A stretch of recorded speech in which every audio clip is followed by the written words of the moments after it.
That can only be the intro to 2001: A Space Odyssey. Gosh, it's well, it makes the hairs stand up at the back of your neck. That one, doesn't it? Doesn't it just? About as dramatic as you can get. Joining us from thegeekshow.com, 2 3s rather than 2 E's. It is Chelfyn joining us this morning. We're talking books and movies, sci-fi that is serious and has perhaps altered the way we look at the world around us in reality. How you doing, Chelfyn? I'm doing good. How's things? Very good. Then just on the video screen, 2001: A Space Odyssey with the sun rising behind it. I suppose that's Earth. I can't remember. I guess so. Is that one of your all-time favourites? Well, I wouldn't say long-term favourites, but one of the all-time most influential. I actually think it kind of falls apart as a film towards the end, and you get bored with the surreal special effects. But I think the early portrayal of proper spaceflight is fantastic. People actually floating around. No one breaking the speed of light. It's great. Yeah. No one going into hyperdrive. No. None of the writing that came out of the Star Trek The Next Generation stables, where writers would write, and then the tech did the tech with the tech, and someone else would fill in some words for them. I just on the weekend saw for the second time, because I loved it so much, Moon, which takes so many cues from 2001: Space Odyssey. Yeah, that and a lot of other older films are reflected in it as well. Very noticeably, Silent Running, which is one of my favourite films of all time. I still cry at the end of that. I mean, absolute floods of tears. I haven't seen it. What's it about? Oh, it's basically it's kind of hippies in space. It's 4 guys in space looking after the last of Earth's vegetation, and they're ordered to destroy it all because it's too expensive to keep. Oh. And one of them goes a little nuts at this, and eventually programs a little robot to look after the last of Earth's trees in a dome floating off in space. Huh. What are movies like that? How do we relate to them? I mean, how do they make us look at the world right now a little bit differently? Well, all the best sci-fi, serious sci-fi, does reflect our current problems. The best stuff tends to put a lens on it, and accentuate everything to allow you to study things in, ridiculous detail, take issues that affect us a little bit now, and take a look at how they'll affect us, hugely. I thought one of the greatest examples of this was Dune. The way the Dune universe basically made a whole planet out of every kind of human thing that it wanted to show. So if it wanted to show people messing with technology, there was Ix, a planet full of technophiles.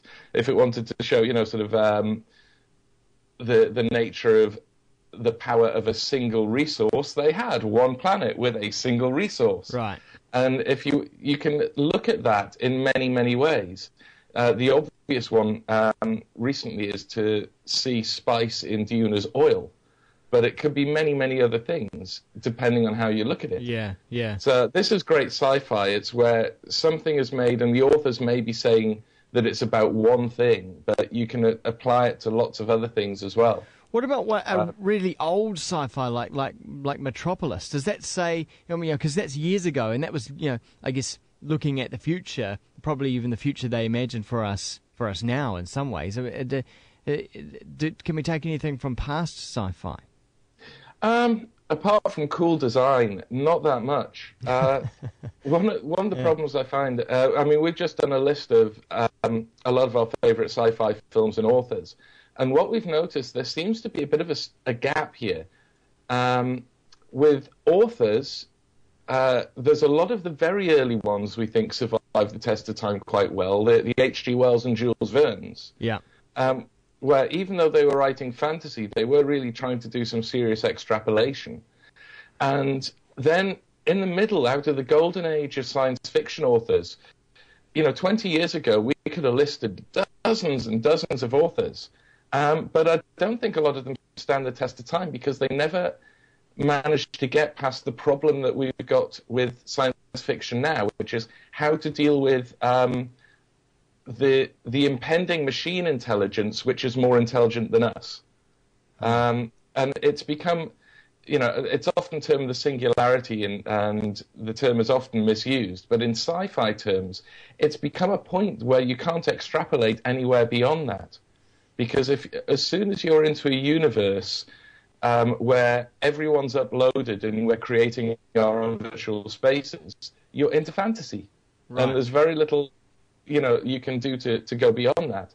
Which is why Dune has survived the test of time so well. Because in the history of the universe of Dune, that's actually dealt with. There's a machine rebellion. The machines take over for a long time, and then the humans rebel against the machines. And from thousands of years before all the stories in Dune are set, you've got humanity has basically passed a law that says you can't make a machine in the likeness of a human mind. So that gets out of, straight away, a huge load of the problems that we're faced with what happens past this point of hyper-machine intelligence. So can we look to some sci-fi for guidance in morals and ethics? A lot of sci-fi, I think you can, but not necessarily to tell you about it, but just to give you situations that'll make you think about it.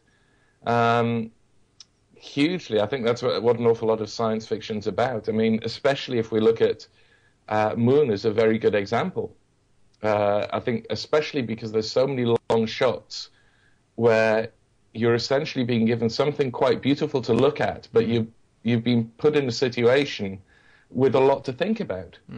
So while you're looking at these beautiful moon shots, I find myself thinking a lot about, the ethics of cloning an individual to do a specific job over and over again. If they get, take another clone and things like that. Oh, I hope I haven't given some huge spoilers for Moon there.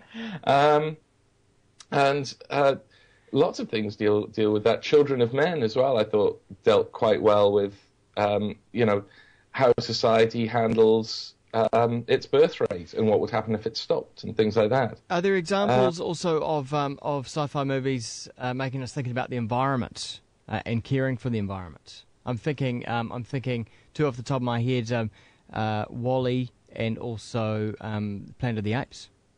Yes, both good examples.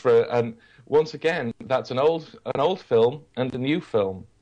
Both saying quite serious things.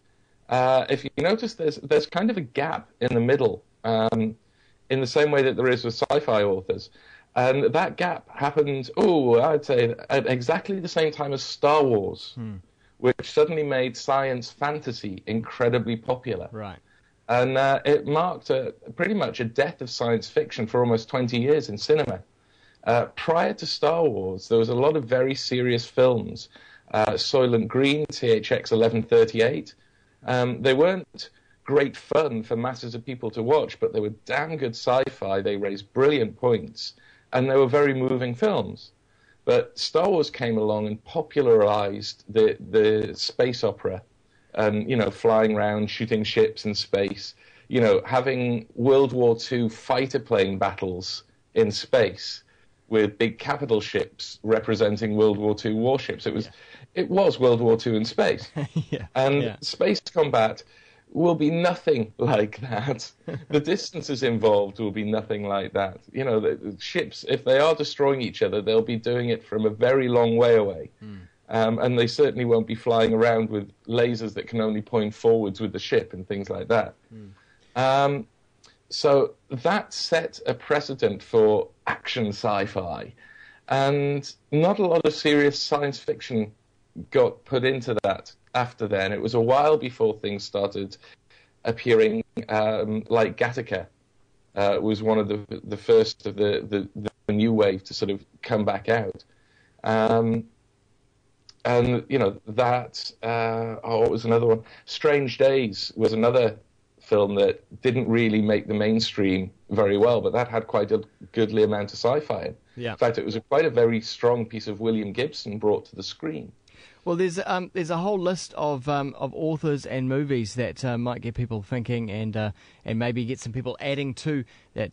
That's a very, very interesting and thought-provoking list up at thegeekshow.com, 2 3s rather than 2 E's. Chelfyn, it's been a pleasure talking sci-fi with you this morning. Yeah, always a pleasure. We'll catch you next time.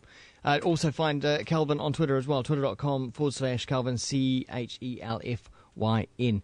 Track now